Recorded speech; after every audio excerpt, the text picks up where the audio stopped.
hello friend मैं जिंटी मोर channel जिंटी creativity লৈ আপোনালোকক ওয়েলকাম জনালো আজি মই লৈ আইছো আপোনালোকৰ বাবে এটা হেয়াৰ টনাৰ যেটো টনাৰ আমাৰ চুলিৰ সকলো সমস্যা নোহোৱা কৰে আৰু এই টনাৰটো বনাবৰ বাবে আমাক লাগিব 2 চামুচ মেথি দানা আৰু লাগিব 1.5 চামুচ কালো জিৰা আৰু কালো জিৰাত আমাৰ চুলিৰ বাবে বহুত প্ৰয়োজনীয় পদাৰ্থ পোৱা যায় কালো জিৰাত anti inflammatory anti fungal anti bacterial আৰু এন্টিভাইৰাল প্ৰপাৰ্টিজ থাকে যি আমাৰ চুলিক ব্যাকটেৰিয়া লেতেৰা আৰু ভাইৰাছৰ পৰা চুলিক সবল কৰি ৰাখে চুলিৰ গুৰিটো সবল কৰি ৰাখে আৰু হেলদি কৰিও ৰাখে মানে মেথি দানা আৰু কালো জিৰাৰ এই হেয়াৰ টনাৰটো আমাৰ চুলিৰ বাবে খুবেই প্ৰয়োজনীয় এতিয়া মেথি দানা আৰু কালো জিৰাখিনিত এক গিলাস পানী দি মই ৰাতিটো ভিজাই থম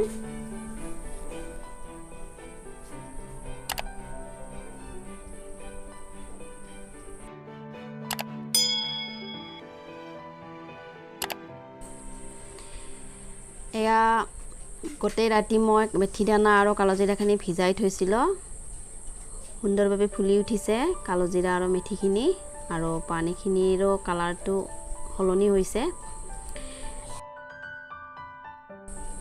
এতিয়া মই গেছত এটা সসমানত মেথি দানা আৰু কালো জিৰাখিনি একেলগে উতলিব দিম আৰু মই তাত 2 গিলাস পানী এড কৰিম আৰু ইয়াৰ পিছত 20-25 মিনিট সময় এনেদৰে উতলাব দিম এসা 20-25 মিনিট সময় হল আৰু মেথি আৰু কালো জিৰাখিনি উতলি ইয়াৰ কালাৰ সলনি হল আৰু একেবাৰে গাঢ়া হৈ গৈছে এনেকুৱা গাঢ়া হ'ব লাগিব আৰু ইয়াৰ পিছত মই সেকনিৰে পানীখিনি সেকিলাম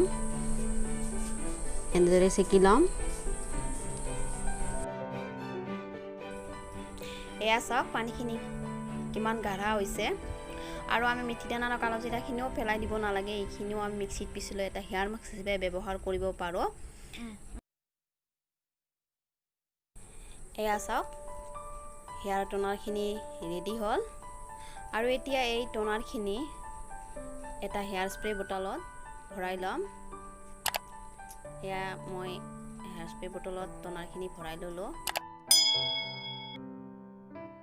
এয়া আমাৰ হেয়াৰ টনাৰ ৰেডি ফ্ৰেন্ড এই টনাৰটো আমাৰ চুলিত লগালে চুলিৰ বহুত সমস্যা নোহোৱা হয় যেনে চুলি খৰা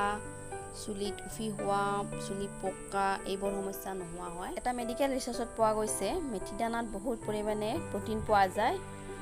যেটো আমাৰ চুলিৰ বাবে খুব প্ৰয়োজনীয় আৰু মেথি দানা লগালে চুলি খৰা চুলি পকা উফি চুলি টপা হোৱা আদি সমস্যাবোৰ লাহে লাহে নোহোৱা হয় পৰিও মেথি দানাত লেচিথিন নামৰ এটা পদাৰ্থ আছে যি চুলিখিনিক প্ৰাকৃতিকভাৱে সবল কৰি ৰখাৰ উপৰিও সিল্কি শাইন কৰিও এতিয়া এই টনাৰখিনি আমি ফ্ৰিজত ভৰাই থম যেতিয়ালৈকে টনাৰখিনি আমাৰ ফ্ৰিজত বেয়া হৈ নাযায় তেতিয়ালৈকে আমি এই টনাৰখিনি চুলিত ব্যৱহাৰ কৰিম আৰু এনেকুৱা নহয় যে এই টনাৰখিনি আমি এদিন লগালো আৰু এদিনতে ফল পালো এনেকুৱা নহয় এটো যেহেতু আমি প্ৰাকৃতিক বস্তুৰে ঘৰতে বনাইছো সেইবাবে ইয়াক ব্যৱহাৰ কৰি থাকিব লাগিব কিছুদিন আৰু তাৰ পিছতে আমি ইয়াৰ ফলাফল চুলিত পাবলৈ ধৰো সেইকাৰণে ইয়াক কিছুদিন আপোনালোকে চুলিত ব্যৱহাৰ কৰি চাব আৰু যদি মোৰ ভিডিওটো চাই ভাল পালে তেতিয়া হলে ফ্ৰেন্ড মোৰ এই ভিডিওটো লাইক কৰিব চেনেলটো সাবস্ক্ৰাইব কৰিব আৰু ভিডিওটো যিমান পাৰে সিমান শেয়াৰ কৰিব তেতিয়া হলে ফ্ৰেন্ড আজিলৈ ইয়াতে সামৰণি